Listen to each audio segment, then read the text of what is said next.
Friends, yesterday's UPSC Civils Prelims paper was unconventional.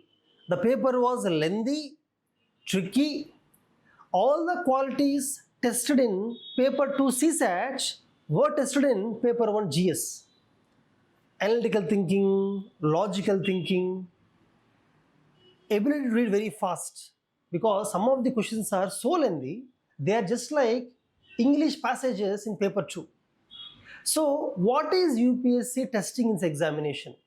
Let us understand that in this video. Also, through this paper, UPSC is sending a message for how to prepare for the mains in the coming few months and how to prepare for prelims from next year onwards. So, let us take each subject and understand what UPSC is actually trying to tell us. Firstly, the type of questions are very different from last few years. In 2023, UPSC started a new type of question pattern, like 2 are correct, 3 are correct, this kind of questions. 24 such questions are increased, 25 also almost same pattern. But suddenly this year those questions disappeared. And those students who did not expect surprise, they panicked in the exam hall. Because of that, they lost few marks. But those candidates who believe that UPSC is unpredictable, question paper can be always full of surprises, and if the paper is difficult for me, it is same for everybody. Definitely paper is difficult, the cutoff will be lower. In 2023, the cutoff was 75 only. In 24, 87. In 25, it is around 92.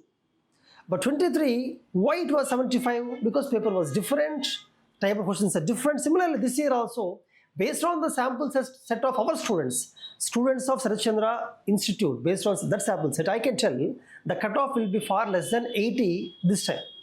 But those students who understood that UP is unpredictable, they kept their cool, because of which they are able to answer more questions. Science and technology, defense-related questions generally are associated with a single word. For any fighter aircraft or submarine, students used to remember 1 or 2 important points about that, and questions are directly from that. But this year, science technical questions are also very different. About each fighter aircraft, submarine, you should know more points, which can be known only to the candidates who read newspapers, but not just rely on the current affairs magazines. For example, they gave certain fighter aircrafts and asked which of their hardware is manufactured in India. They gave Su-30, T-90 and Akula class submarine. So about each of these things, students should know completely. Only then they can answer this question. Even questions are very lengthy. Some of the questions are just like paper 2 CSAT.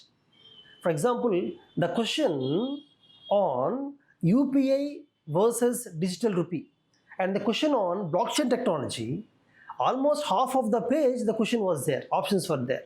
Only those students who can read very fast and comprehend very fast can answer. That's why newspaper reading not only develops the knowledge on current affairs, it makes us read lengthy passages quickly, comprehend them quickly. Also, these questions, maybe blockchain technology or UPI digital rupee, questions are not direct. Whatever is given in the current affairs magazines are not enough. Because current affairs magazines, all the articles coming in the newspaper on a single issue will be given as a single article in the current affairs magazine. But if you read newspaper, you'll be reading about the same issue several times. So you'll be able to collect many points. You'll be able to interlink many things. All such kind of students were able to answer this kind of questions. This is what UPSC is telling us. UPSC is sending a message that don't rely on the current affairs magazines, read the newspapers. Also, UPSC said directly that you shall read textbooks, not just the guides or material of any institute, including our own institute also. For example, the question on Eka movement versus Bardoli Satyagraha. This history question, see, Eka movement is given at one place in the book and Bardoli Satyagraha is at another place in the book. So when we read the book generally, when we read the guide generally, we understand only these two things independently. But when we read textbooks, the author explains about each movement, comparing it with other movements. So that gives a overall comprehensive understanding on these satyagrahas and movements. Also, while reading textbook, we understand the author's take on that. But while reading any guide or any material, there won't be any author, there won't be any take. So such kind of magazines or guides or toppers notes or institute material will be useless for this kind of questions. So indirectly, UPSC is pushing the students to read textbooks of great authors, great writers. Also, in this information era, ChatGPT, Google Gemini, many students are just typing the name of topic and reading crisply. They're typing, they're giving a prompt to Gemini or ChatGPT that explain this topic by mentioning all the facts very briefly, because students don't have time. Such kind of students, they won't remember the important facts, but they can never remember the analysis. They won't be having the understanding. So even these questions, if you put in ChatGPT also, some of the questions Gemini is not giving right answers. So you have to think, you have to analyze. So textbook reading is must. The second message you can understand from this paper. Another message is that you can never tell which subject is very important in UPSC, because friends, from last many years, I know personally many students who focus, for example, they focus on polity, geography, economy, they leave history. Some students focus on polity, history, economy, leave geography. So such things can never be done, because this year if you observe, the questions on geography, polity are very less. The questions on economy, history, almost 21 questions were given. Economy also more questions are given. Polity, geography, very few questions are given. So those students who focused most of the time on polity, geography and ignored history or ignored economy definitely fail in this examination. So another message is that we never know which subjects will be getting more weightage in the paper. We never know. So we should be prepared for all subjects. Another thing is how to listen to the classes. When you listen to UPSC classes by any institute, including our college, our institute, when you listen to the classes, you should have a discussion with the faculty. The faculty shall be interactive. For example, what are the reasons for Subhash Chandra Bose for creating the forward block is one question in yesterday's paper. There they gave 4 reasons. All the 4 of the points everybody knows, but nobody knows whether that is the reason for creating forward block. We never know. So the classes shall be interactive.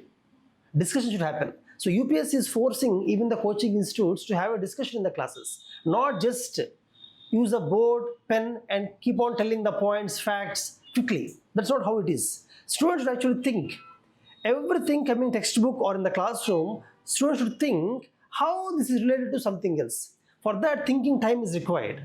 So the message is, after reading textbook or listening to any class, you have to spend some time thinking.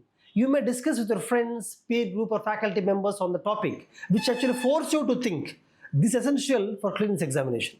Another point, friends, UPSC clearly said that mains can also be given prelims. For example, ethics questions were given prelims, and the topic of vulnerable sections which comes in social justice in UPSC mains, questions were given on PWD in the prelims. Same Juvenile Justice Act, JJ Act, which generally is asked in the mains, have come in the prelims. So UPSC is telling that while preparing for prelims, you have to integrate the prelims and mains and prepare them together. That is the message UPSC has sent through this paper. Another important point is, reading this year's current affairs is important, but if while reading any current affair article, if you do not know the historical background, you have to search in the Google, go back and understand historical background also. For example, the question on REDD plus RED plus, the first VO project, Khasi Hills. That question most of students could not answer because it is not directly in the current of this year. When REDD plus AP current affairs, you should go back and understand when it originated, what were the projects, how it evolved. So that kind of interest among the students to know the background of any topic has been forced upon the students through UPSC by this paper. Finally, friends, logical thinking. You cannot look at any subject linearly in one dimension. For example, some questions are 3 statements in the question, 3 statements in the analysis, 3 statements in the option. Almost 9 statements to understand. So analytical. So UPSC indirectly is testing analytical bent of mind. Tomorrow, even if UPSC removes CSAT, they proved that even in the GS1 also, they can test our analytical, logical thinking. They can test our ability to read lengthy passage comprehend. So everything in CSAT can be tested in paper 1 also. That is proved by UPSC. So friends, overall current affairs weightage has also increased. Almost 51 questions of current affairs, which is rare, which is very rare. But don't assume the same will happen next year. Next year maybe current affairs 20% may come, 80% static may come. We cannot tell. Also difficult questions. This year difficult questions are more. Out of 100 questions in paper 1, almost 40 questions are difficult. That's why cutoff will be less. So what are testing? They're testing whether you can face several difficult questions in 2 hours span. They're testing the toughness of the mind. So you should be ready, prepared. They're actually testing the qualities required to you as a bureaucrat tomorrow. Also coming to paper 2 CSAT. My analysis is, if you depend only on reasoning English or all arithmetic reasoning, you cannot clear the paper. Because English comprehensions, the weightage reduced. They gave only 22 questions. That means only through comprehension you cannot clear the examination. Also arithmetic was a little bit lengthy, tough. Reasoning appeared to be lengthy, but confidence actually makes you clear the answer the questions in reasoning. Reasoning questions are such that appearance wise they are lengthy, difficult. But once you put the pen on paper and solve it, it's easy. So what are the testing? Confidence. Even if something is difficult, if you try to solve it, it can be solved. So all these things are tested in this year's UPSC prelims papers. I'm very happy that this kind of paper has come this year. Friends, in one way, they're actually breaking the back of coaching institutes, which are giving the question papers in the same format of UPSC of last 10 years. Same format question papers. They're actually doing that. That also I really loved. So friends, this is my analysis of the paper. And our faculty members will be explaining the answers of all the questions. Of course, key of UPSC is going to come within 1 or 2 days. However, the explanation will not be given UPSC, so we will be giving explanation. Also, we will be giving you sources for these questions. Thank you, all the best.